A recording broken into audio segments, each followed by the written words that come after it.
శాస్త్ర చిహ్నాలను తెలుసుకుందాము. గణితాన్ని జీవితంలో వినియోగిద్దాము. గణితాన్ని జీవితంలో వినియోగిద్దాము.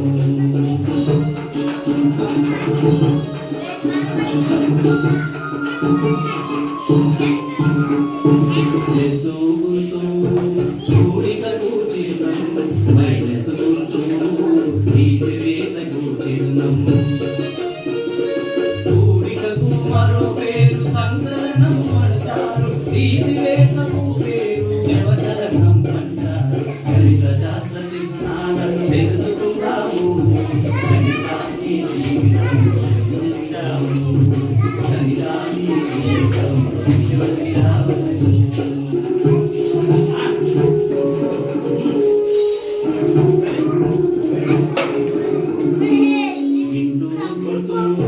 గుణకారానికి చిహ్నం విపరీతమై గుర్తు ఆహారానికి చిహ్నం.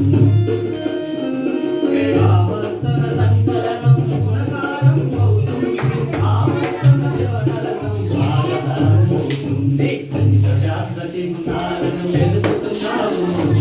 గణితాన్ని జీవితంలో వినియోగిద్దాము. గణితాన్ని జీవితంలో వినియోగిద్దాము.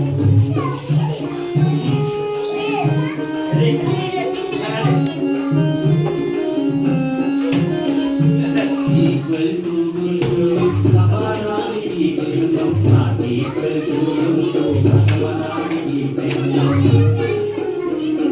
సమాజంలోని సమానత్వము దానిపై చేయాలి నిత్యం. గణిత శాస్త్ర చిహ్నాలను తెలుసుకుందాము.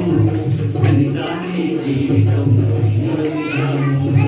గణితాన్ని జీవితంలో వినియోగిద్దాము.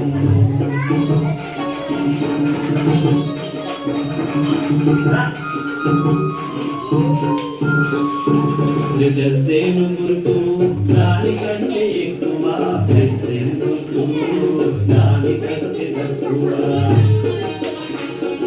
అందరికంటే ఎక్కువను చదవాలి. మంచి మార్గంలోన అందరినీ నడవాలి. గణిత శాస్త్ర చిహ్నాలను తెలుసుకుందాము. గణితాన్ని జీవితంలో వినియోగిద్దాము. గణితాన్ని జీవితంలో వినియోగిద్దాము.